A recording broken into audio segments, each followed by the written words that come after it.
जय हिंद दोस्तों। आपके पास किसी भी प्रकार का वाहन है, चाहे बाइक है, कार है, ट्रक है, ट्रैक्टर है, कोई भी गाड़ी आपके पास है, तो आपको बता दूं कि ये जो बीएनएस लागू हुआ है, भारतीय न्याय संहिता, जो 1 जुलाई 2024 से लागू हुआ है, मतलब कि पुराना कानून आईपीसी खत्म करके इसे लागू किया गया है, नया कानून बनाया गया है।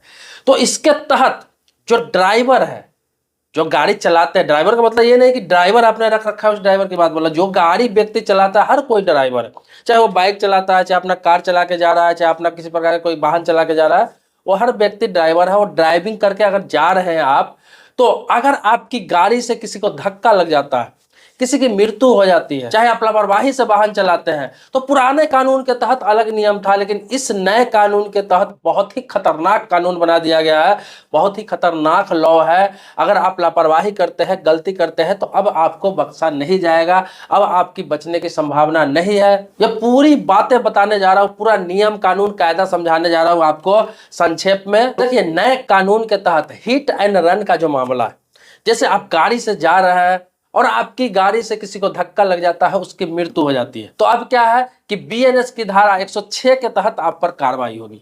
पहले अलग लॉ था, अब बीएनएस की धारा 106 के तहत कार्रवाई होगी और आपको 10 साल तक का जेल हो सकता है और 7 लाख रुपए का जुर्माना हो सकता है। मतलब 10 साल का जेल, 7 लाख रुपए का जुर्माना आपको हो सकता है। लेकिन किस कंडीशन में, इसमें भी कुछ नियम है। देखिए, आपके गाड़ी से किसी को ठोकर लग जाता है, धक्का लग जाता है और उसकी मृत्यु हो जाती है, चाहे किसी प्रकार का कुछ हो जाता है, तो आपका सबसे पहले प्राथमिकता आपका क्या रहेगा कि आपको नजदीकी पुलिस स्टेशन पे जाना है, पुलिस थाने पे जाना है, पुलिस चौकी पर जाना है, जो भी नजदीक में है वहां पुलिस स्टेशन में जाके आपको वहां पे रिपोर्ट करना है, बताना है कि मेरे गाड़ी से किसी का एक्सीडेंट हो गया, चाहे भले ही उसकी मृत्यु हो गई हो या फिर वो बुरे तरीके से घायल हो गया हुआ, लेकिन यह जाके आपको रिपोर्ट करना है, जाके बताना है खुद से कि मेरी गाड़ी से ऐसे हो गई है। तब जाके आप इस कानून के तहत बच सकते हैं और कम से कम आपको सजा का प्रावधान होगा, कम से कम आपको इसमें जुर्माना भी किया जा सकता है। लेकिन आप अगर भाग जाते हैं तो फिर यही नियम लागू होगा 106 के तहत कि आपको 10 साल तक का सजा और 7 लाख रुपए तक का जुर्माना का प्रावधान है इसमें। दूसरा ऑप्शन क्या है कि आप पुलिस स्टेशन नहीं जाना चाहते, किसी की मृत्यु हो गई हुई, आपको डर है कि मैं वहां रुकूंगा या फिर मेरी गाड़ी से किसी की मृत्यु हो गई है, भीड़ इकट्ठा हो गया हुआ है, मेरी जान पे आफत आ सकती है, मेरी जान जा सकती है, तो आपको मजिस्ट्रेट के समक्ष हाजिर होना होगा। मजिस्ट्रेट समझते हैं कोर्ट में, आपको मजिस्ट्रेट के समक्ष हाजिर होकर और आपको बयान देना पड़ेगा, बोलना पड़ेगा कि मेरे गाड़ी से ऐसे ऐसे हादसा हो गया हुआ है। तो ये दो ऑप्शन दिए गए हैं, या तो पुलिस अधिकारी के पास या मजिस्ट्रेट के समक्ष आपको खुद जाकर बताना है कि मेरी गाड़ी से ये हादसा हो गई। अगर आप नहीं बताते हैं, उससे पहले अगर वो कंप्लेन हो जाता है आप पर, जिसकी मृत्यु हुई है या फिर जो घायल है बुरे तरीके से, तो फिर आप पर सामत आ जाएगा, आप आफत में पड़ जाएंगे।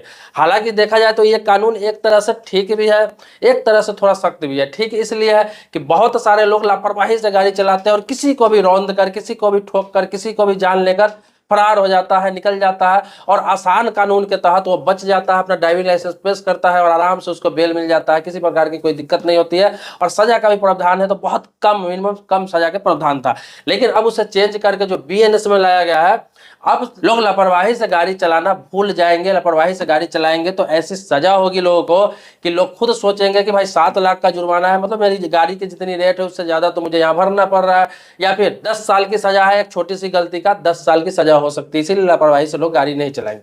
दूसरा क्या है कि आप लापरवाही से गाड़ी चलाते हैं, किसी को लगता नहीं है, लेकिन लापरवाही से गाड़ी चला रहे हैं आप, स्पीड लिमिट पता है कि इस रोड का स्पीड लिमिट इतना है, लेकिन फिर भी आप लापरवाही से गाड़ी चलाते हैं, और ये माना जाता है कि नहीं, आप जैसे गाड़ी चला रहे हैं लापरवाही से, इससे हो सकता है किसी का एक्सीडेंट हो जाएगा, हो सकता है किसी की मृत्यु हो जाए। इस तरह से आप गाड़ी चला रहा है, भीड़ में चला रहा है, बाजार में चला रहा है, मार्केट में चला रहा है, गति सीमा से ज्यादा चला रहा है, उसमें भी आपको बता दो कि 6 महीने का जेल और 1,000 रुपये का जुर्माना है। तो उसमें भी तेज गति से गाड़ी चला रहा है तो कोई भी ट्रैफिक पुलिस आपका अगर ये तय कर देता है, ये देख लेता है कि आप स्पीड लिमिट से ज्यादा गति से गाड़ी चला रहे हैं, रॉन्ग रूट में चला रहा है या फिर तेजी से गाड़ी चला रहा है, इससे किसी को नुकसान हो सकता है, तो बिना किसी दुर्घटना का या फिर बिना किसी को ठोके हुए भी वो आप पर 1,000 रुपये का जुर्माना लगा सकता है और आप पर केस भी करा सकता है, आपको 6 महीने के लिए जेल भी भेजा जा सकता है। तो हिट एंड रन केस के मामले में ये सब सारे चीजें बदलाव की गई है। धीरे धीरे बहुत सारे चीजें अपडेट हुई है नए कानून के तहत, बीएनएस के तहत, भारतीय न्याय संहिता के तहत। तो मैं धीरे धीरे अपडेट करता रहूंगा। ये जिनके पास वाहन है उनके लिए मैं अपडेट दिया हूँ, इसमें भी बहुत सारी चीजें। अब देखिए ये जो कार्रवाई आपको होगी तो उसमें दो तरह की कार्रवाई होगी। आपको वाहन से होता है तो मोटर व्हीकल एक्ट के तहत अलग कार्रवाई होगी, MVA मोटर व्हीकल एक्ट के तहत तो कार्रवाई होगी ही होगी।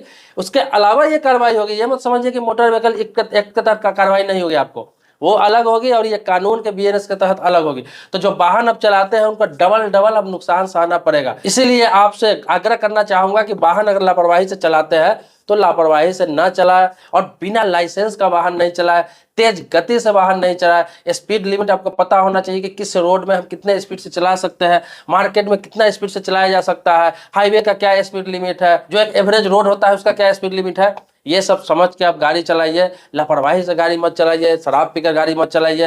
वरना आप पहले की तरह नहीं है कि किसी को आप मार के चले गए और आप जाकर कोर्ट में बेल ले लिया आराम से, या फिर सजा भी हुई तो 3 महीने का हो गया, 2 साल का सजा हो गया आपका सजा माफ, किसी की मृत्यु भी हो गई। तो ऐसा अब नहीं है, आपके पास लाइसेंस है, सारा डॉक्यूमेंट्स है, होते हुए भी अब आप नहीं बच पाएंगे, क्योंकि अब ये कहा गया है कि किसी की जान गई है। हालांकि ये गैर इरादतन हत्या में नहीं माना जाएगा, लेकिन ये किसी की जान गई है, इसीलिए इस कानून को सख्त किया गया है। तो आप जानबूझ के नहीं कर रहे हैं, लेकिन अगर गलती से इस तरह की कहीं घटना हो जाती है तो अपने आसपास के पुलिस चौकी पे जाके, पुलिस स्टेशन में जाके, थाने पे जाके जरूर रिपोर्ट कर दे, वहां बता दे। इस चीजों को लिखित में आप दे सकते हैं, या फिर आप वहां नहीं जा पा रहे हैं तो तत्काल में आप, कोर्ट खुला हुआ है तो आप मजिस्ट्रेट के सामने पेश होकर वहां पर अपना बयान जरूर दर्ज करा दें, तभी आप बच पाएंगे, अन्यथा अब बचना नामुमकिन है। तो दोस्तों आपको क्या लगता है, ये जो कानून है ये सही है या फिर पहले जो था वही सही था?